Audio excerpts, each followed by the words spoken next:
All right, here we are with the Ram 1500, and we're going to be doing one of my favorite installs here. This is what I consider one of the best, installs that you can do. One of the best mods, I guess. It's more of an upgrade than a mod, really, but bang for your buck. This is one of the best things you can do. One of the reasons why I feel that way is because you can do this to lifted trucks, regular leveled trucks. You can do this to lowered trucks. It's the rear adjustable sway bar. Mine's from Hellwig products, and it's got 3 different adjustable settings on there. It's pretty simple to install. This is what comes with the box. You get the adjustable sway bar, the bushings, and you get some new bolts to put in there. So let's get down underneath, put the truck up. Now my truck is lowered. You can do this without putting it up on jack stands. Mine's lowered, so I have to kind of put it up on jack stands to do the work for it. So I'm going to put mine up on jack stands, and let's get underneath and get this thing put on. Alright, so we're under the truck. First thing we have to do is get the sway bar off.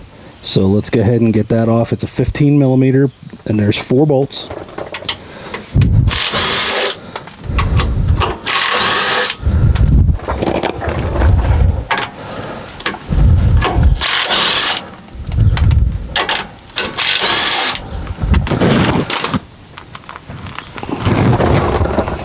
Now the kit comes with extra bolts, so you don't need to keep these. And let's go ahead and disconnect the end links here. Now mine are made for a lowered truck, so it's going to be a little bit different for me because I got a nut and bolt on both sides. So I'm going to get those off, and then we can drop the bar out.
Okay, now that the original sway bar is out, let's go ahead and prep the new one to get put back in.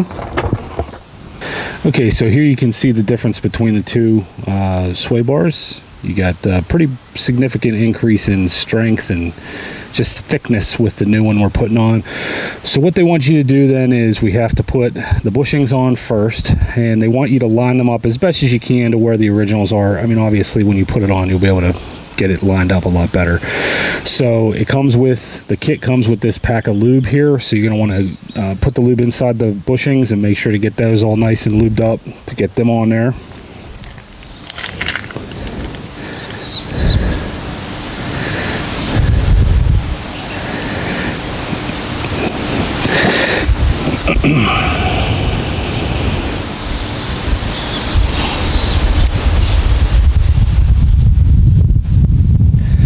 Put some on the outside too, just to make sure. It's got nice lubrication in there, so you're not getting all kinds of squeaky noises. So go ahead and just rub that around.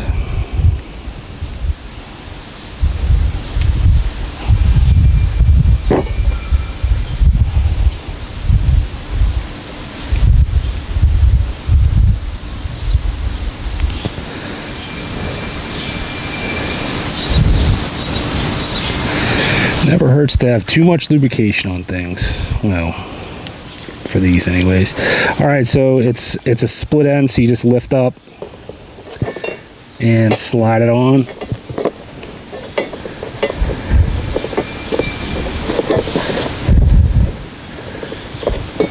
And then do the other one on the other side.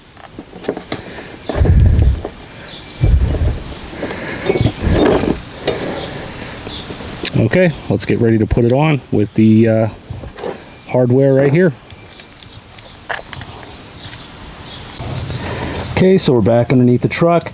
Now what you want to do first, actually before you install, just make sure to clean off the bolt points where you're going to be bolting it onto, just to get the crud off that has been built up. If you have much, I mean around here where I'm at, you're going to have that. So just make sure to clean that off.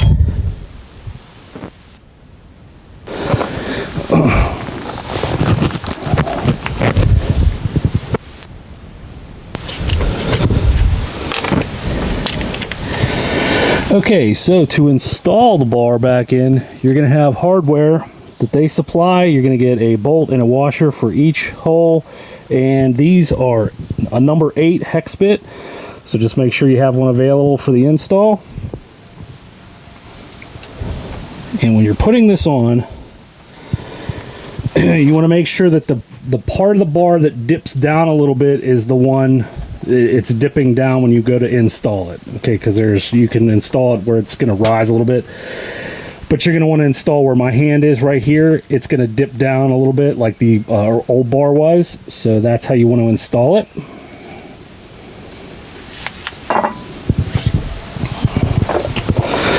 So let's go ahead and get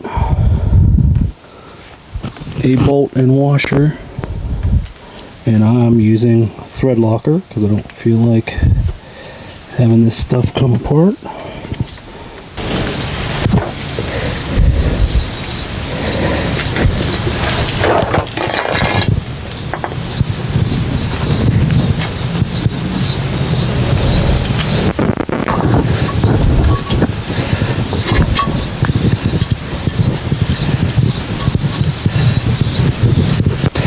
Just going to get that one loosely started, then I'm going to go to the other side and get this one up top.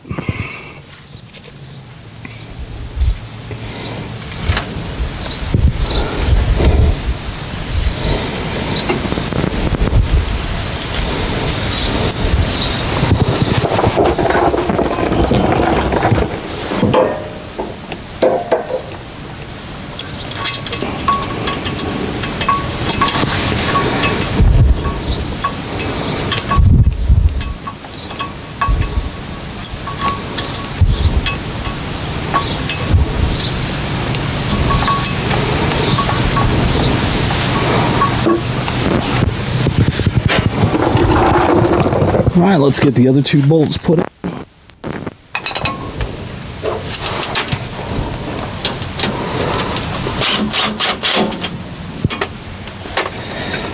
Okay, just a quick side note.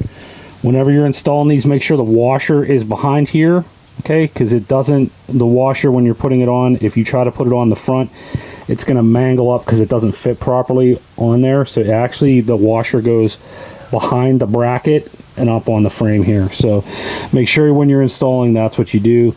Just get it loosely installed, and then we have to connect the sway bar links.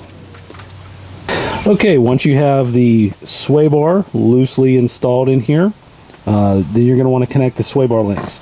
So you're going to have 3 choices. The further out you go towards the back of the truck, that's going to be like a normal ride. And the further inward you go, it's going to get a lot firmer. So I'm actually going to start out in the middle and see how that rides.